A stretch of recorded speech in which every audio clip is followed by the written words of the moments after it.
ಆತ್ಮೀಯ H16 news ಅರ್ಥಾತ್ ಸೀತಾರಾಮ್ ನ್ಯೂಸದ ವೀಕ್ಷಕರೇ, ನಾನು ನಿಮ್ಮವ ಎಂ ಆಯುಧ ಮಲ್ಲಪ್ಪ ಜೊತೆ ಅವರು. ತಾವು ಈಗ ಸುದ್ದಿಗಳ ಲೋಕಕ್ಕೆ ಎಂಟ್ರಿ ಹೊಡಿತಾ ಇದ್ದೀರಿ. ಈ ಸುದ್ದಿಗಳನ್ನು ಪ್ರತಿಯೊಂದು ನೋಡೋ ಜೊತೆಗೆ ನಿಮ್ಮ ಅಭಿಪ್ರಾಯಗಳನ್ನು ಹಂಚ್ತಾ ಇರಿ. ಯಾಕಂದರೆ ಈ ಸುದ್ದಿಗಳು ನಿಮಗಾಗಿ, ನಿಮ್ಮ ಬದುಕಿಗಾಗಿ, ನಿಮ್ಮ ವೈಚಾರಿಕೆಗಾಗಿ, ನಿಮ್ಮ ತಿಳುವಳಿಕೆಗಾಗಿಯೂ ನಿಮಗೂ ಗೊತ್ತು. ಜೊತೆಗೆ ನಮಗೂ ನಿಮ್ಮೊಂದಿಗೆ ಇದೊಂದು ಮಾತಾಡುವಂಥ ಜೊತೆಗೆ ಸುದ್ದಿಗಳನ್ನು ಬಿಡುವಂಥ ಕೆಲಸ. ಈ ಕೆಲಸದಲ್ಲಿ ನಾವು ನಿಮ್ಮೊಂದಿಗಿದ್ದೀವಿ ಅಂತ ಹೇಳ್ತಾ ನೋಡ್ತಾ ಇರಿ ಈ ಸುದ್ದಿಗಳನ್ನು. 600 PSI ಹುದ್ದೆಗಳ ನೇಮಕ ವಿಳಂಬ ಆಗ್ತಾ ಇದೆ ಸರ್. ಮತ್ತು ಕಾನ್ಸ್ಟೇಬಲ್ ವಯಸ್ಸು ಸಡಿಲಿಕೆ ವಿಚಾರನೂ ಕೂಡ ಸಾಕಷ್ಟು ವಿಳಂಬ ಆಗ್ತಾ ಇದೆ. ಇಲ್ಲ, ಈಗಾಗಲೇ ನಾವು ಈಗ ಬಹುಶಃ ಇನ್ನೊಂದು 2-3 ದಿನದಲ್ಲಿ ಕಾನ್ಸ್ಟೇಬಲ್ಲು 4,600 ಜನ ಕಾನ್ಸ್ಟೇಬಲ್ಸ್ಗೆ ರಿಕ್ರೂಟ್ಮೆಂಟ್ ನೋಟಿಫಿಕೇಷನ್ ಆಗುತ್ತೆ. ಇನ್ನೊಂದು 2-3 ಆಗುತ್ತೆ. ಸಿ ಎಮ್ ಹತ್ರ ಹೋಗಿದೆ ಫೈಲು. ಮುಂದೆ ಈಗ 545 ಸಬ್ ಇನ್ಸ್ಪೆಕ್ಟ್ರದ್ದು ಮಾಡಿ ಟ್ರೈನಿಂಗ್ ಮಾಡ್ತಾ ಇದ್ದಾರೆ. ಈಗಾಗಲೇ 6-7 ತಿಂಗಳಾಯಿತು. ಅವರು ಇನ್ನೊಂದು 4 ತಿಂಗಳಿಗೆ ಅವರು ಡಿಪಾರ್ಟ್ಮೆಂಟಿಗೆ ಬರ್ತಾರೆ. 402 ಜನದ್ದು ಕೂಡ ನಾವು ಆದೇಶ ಇಶ್ಯೂ ಮಾಡಿದ್ದೀವಿ. ಅಲ್ಲಿಗೆ ನಮಗೆ ಹೆಚ್ಚು ಕಡಿಮೆ 900 ಆಡು ಸಬ್ ಇನ್ಸ್ಪೆಕ್ಟ್ರದ್ದು ಆಗುತ್ತೆ. ಈಗ ಕಾನ್ಸ್ಟೇಬಲ್ಸ್ದು ನಮ್ಮಲ್ಲಿ ಒಂದು 15,000 ಹುದ್ದೆ ಖಾಲಿ ಇದೆ. ಅದನ್ನು ನಾವು ಹಂತವಾಗಿ ಮಾಡ್ತೀವಿ. ಈಗ 5,000 ನಾವೀಗ ಮಾಡಿಬಿಡ್ತೀವಿ. ಅದಾದಮೇಲೆ ಇನ್ನೊಂದು 5,000 ಆ ಥರ ಮಾಡ್ಕೊಂಡು ಹೋಗ್ತೀವಿ. ಯಾಕೆಂದ್ರೆ ನಮ್ಗೆ ಟ್ರೈನಿಂಗ್ ಕೊಡೋದಕ್ಕೂ ಜಾಗ ಬೇಕಲ್ಲ, ಒಂದೇ ಸರಿ ಮಾಡೋಕ್ಕಾಗೋದಿಲ್ಲ. ಟ್ರೈನಿಂಗ್ ಕೊಡೋದಕ್ಕೂ ಕೂಡ ನಮಗೆ ನಮ್ಮ ಟ್ರೈನಿಂಗ್ ಇನ್ಸ್ಟಿಟ್ಯೂಟ್ ಏನಿದೆ ಅದು ಕೆಪಾಸಿಟಿನ ನೋಡಿಕೊಂಡು ನಾವು ಮಾಡ್ತೀವಿ. ನನಗೆ ಅನಿಸೋದು ಅದು ಲೀಡರ್ಶಿಪ್ಪಿನ ಲೆಕ್ಕದಲ್ಲಿ ಮಾತಾಡಿಲ್ಲ ಅವರು ಮಾತಾಡಿದ್ದು ಸರ್ಕಾರದ ಪಕ್ಷದ ಬದ್ಧತೆ ಬಗ್ಗೆ, ಸಮಾಜದ ಬದ್ಧತೆ ಬಗ್ಗೆ ಮಾತಾಡಿಲ್ಲ.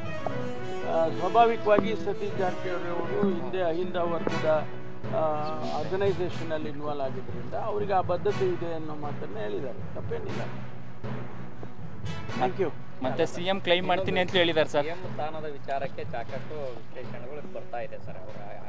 ಎಲ್ಲೂ ಬರ್ತಾ ಇಲ್ಲ. ಇಲ್ಲ ಸರ್, ಇವತ್ತು ಮಾತಾಡಿದ್ದಾರೆ 28ಕ್ಕೆ ಮತ್ತೆ ಕ್ಲೈಮ್ ಮಾಡ್ತೀನಿ ಅಂತ ಹೇಳಿದ್ರು ಸರ್. ಇವತ್ತು ಸತೀಶ್ ಜಾರಕಿಹೊಳಿ ಮಾತಾಡಿದ್ದಾರೆ. ಬೇರೆಯವ್ರದ್ದೆಲ್ಲ ಕ್ಲಾರಿಫಿಕೇಶನ್ ಕೇಳ್ತೀರಾ, ಅವ್ರು ಹಂಗಂದ್ರು ಹಿಂಗಂದ್ರು ಅಂತ. ಯಾರಾದರೂ ಮುಖ್ಯಮಂತ್ರಿಗಳಿಗೆ ಇವತ್ತು ಮಾತಾಡಿದಾರ? ಸತೀಶ್ ಹೇಳಿ, ಅವ್ರಿಗೆ ಏನನ್ನ ಹೇಳಿದ್ರೆ. ಸತೀಶ್ ಜಾರಕಿಹೊಳಿ ಮಾತಾಡಿದ್ದಾರೆ ಸರ್, ಮತ್ತೊಮ್ಮೆ 28 ಕ್ಲೈಮ್ ಮಾಡ್ತೀನಿ ನಾನು ಅಂತ ಹೇಳ್ಕೊಂಡು. 28 ಎಷ್ಟು ದೂರ ಇದೆ ಅಂದ್ರೆ ಇನ್ನು ನಾವು ಈಗಿಂದ ಮಾತಾಡ್ಬೇಕಲ್ವಾ ಸರ್? ಈಗ ಅಧಿಕಾರ ಸೂತ್ರದ ಅಡಿ ಸಿಎಂ ಬದಲಾವಣೆ ಆಗುತ್ತೆ ಸರ್. ಅಧಿಕಾರದ ಹಂಚಿಕೆ ಒಂದು 100 ಕ್ಲಾರಿಫಿಕೇಶನ್ ಕೊಟ್ಟಿದಾರಪ್ಪ ಎಲ್ಲರೂ. ಪದೇ ಪದೇ ಅದನ್ನೇ ರೇಸ್, ಯಾವುದಾದ್ರೂ ರೇಸ್ ಇರಲಿ, ತೀರ್ಮಾನ ಆಗಿದೆ ಅದು ಅಲ್ಟಿಮೇಟ್ಲಿ ಹೈಕಮಾಂಡ್ನವರು ಮತ್ತು DCM ಆಗಿದ್ದರು, KPCC ಅಧ್ಯಕ್ಷರಾಗಿದ್ದವರು ಹಿರಿಯರಿದ್ದೀರಿ ನೋಡಿ. CLP-ನಲ್ಲಿ ಆ ಸಂದರ್ಭ ಬಂದಾಗ CLP ಕರೀತಾರೆ. CLP-ಯಲ್ಲಿ MLA-ಗಳು ಒಪಿನಿಯನ್ ತಗೊಳ್ತಾರೆ. ಆಮೇಲೆ ಹೈಕಮಾಂಡಿಂದ ಅಬ್ಸರ್ವರ್ಸ್ ಬಂದಿರ್ತಾರೆ. ಅವರು ಡೆಲ್ಲಿಗೆ ರಿಪೋರ್ಟ್ ಮಾಡ್ತಾರೆ ಹೆಡ್ ಕ್ವಾರ್ಟರ್ಸ್ಗೆ. ಅವರು ಅಲ್ಲಿ ಏನು ತೀರ್ಮಾನ ತಗೊಳ್ತಾರೆ ಅದು ಆ ಸಂದರ್ಭದಲ್ಲಿ ಅದನ್ನು ಅನೌನ್ಸ್ ಮಾಡಿ ಇವರೇ CLP ನಾಯಕರು ಅಂತ ಅನೌನ್ಸ್ ಮಾಡಿ ಅಬ್ಸರ್ವರ್ಸ್ ಹೋಗ್ತಾರೆ. ಇದು ಪದ್ಧತಿ ನಮ್ಮದು. ಅದನ್ನೇನಾರು ಶಾರ್ಟ್ಕಟ್ ಮಾಡೋದು ಗೊತ್ತಿಲ್ಲ ನನಗೆ. ಅವರಿಗೆ ಅವ್ರು ಯಾರೋ ಪೋಸ್ಟ್ ಮಾಡಿದ್ದವರು ಅವ್ರನ್ನ ಅರೆಸ್ಟ್ ಮಾಡಿ ಈಗ ಅವರು ಮಹಾರಾಷ್ಟ್ರದಲ್ಲಿ ಅರೆಸ್ಟ್ ಮಾಡ್ಕೊಂಡು ಕರ್ಕೊಂಡು ಬಂದಿದ್ದಾರೆ.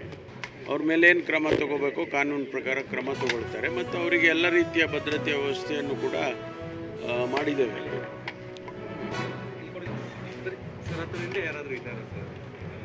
ಅಲ್ಲ, ಅದನ್ನು ವಿಚಾರ ಮಾಡಬೇಕು. ಯಾರಾದರೂ ಇದ್ದಾರಾ ಏನು ಅಂತ. ಈಗ ಏನಾರು ಅರೆಸ್ಟ್ ಮಾಡಿದಾರಲ್ಲ ಅವ್ರನ್ನ ತನಿಖೆ ಮಾಡ್ತಿದ್ದಾರೆ. ಒಂದು ವೇಳೆ ಯಾರಾದರೂ ಇದ್ದರೆ ಗೊತ್ತಾಗುತ್ತೆ. ಅಲ್ಲ, ಅವ್ರಿಗೆ ಈಗಾಗಲೇ ಕೊಟ್ಟಿದ್ದಾರೆ ಭದ್ರತೆ ವಿಚಾರದಲ್ಲಿ ಏನು ತೊಂದರೆ ಇಲ್ಲ. ಅವ್ರಿಗಾಗಲೇ ಭದ್ರತೆಯನ್ನು ಕೊಟ್ಟಿದ್ದಾರೆ.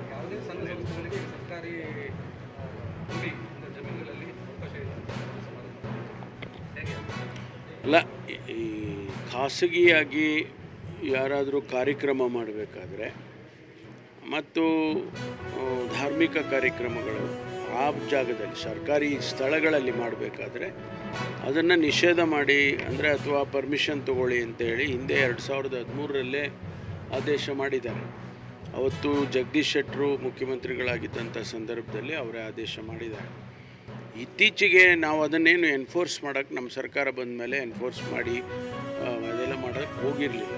ಈಗ ಇತ್ತೀಚೆಗೆ ಕೆಲವು ಸಂಘಟನೆಗಳು ಅದನ್ನು ದುರುಪಯೋಗ ಮಾಡ್ಕೊಳ್ತಾರೆ ಹಾಗೆ ಅಂತೇಳಿ ಕಂಪ್ಲೇಂಟ್ಗಳು ಅದು ಇದು ಬಂದಾಗ ಅದು ಹಿಂದಿನ ಆದೇಶನೂ ಇದೆ ಹಾಗೆ ಅಂತೇಳಿ ಈಗ ನಿನ್ನೆ ಕ್ಯಾಬಿನೆಟಲ್ಲಿ ತೀರ್ಮಾನ ಮಾಡಿ ಶಾಲಾ ಕಾಲೇಜುಗಳು ಧಾರ್ಮಿಕ ಸ್ಥಳಗಳು ಇವುಗಳನ್ನೆಲ್ಲನೂ ಕೂಡ ಖಾಸಗಿಯವರಿಗೆ ಕೊಡಬಾರ್ದು ಅಂಥೇಳಿ ಒಂದು ತೀರ್ಮಾನವನ್ನು ಕ್ಯಾಬಿನೆಟ್ ಮಾಡಿದೆ.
ಆತ್ಮೀಯರೇ, ಎಲ್ಲ ಸುದ್ದಿಗಳನ್ನು ನೋಡಿದ್ರಲ್ಲ, ಏನು ಅನಿಸ್ತು ನಿಮಗೆ?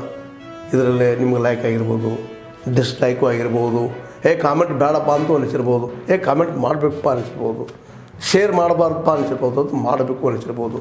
ಏನಾದರೂ ಆಗಲಿ ಶೇರ್ ಮಾಡ್ತಾಯಿರಿ, ಈ ನ್ಯೂಸ್ಗಳನ್ನ ಹಂಚ್ತಾಯಿರಿ, ಜೊತೆಗೆ ಇದಕ್ಕೆ ಸಬ್ಸ್ಕ್ರೈಬ್ ಆಗ್ತಾಯಿರಿ ಅಂತ ಹೇಳ್ತಾ H16 ನ್ಯೂಸ್ ಅರ್ಥಾತ್ ಹೇ ಸೀತಾರಾಮ್, ಇದು ಸತ್ಯದ ಕೈಗೆ ನಡಿ. ವಂದನೆಗಳು.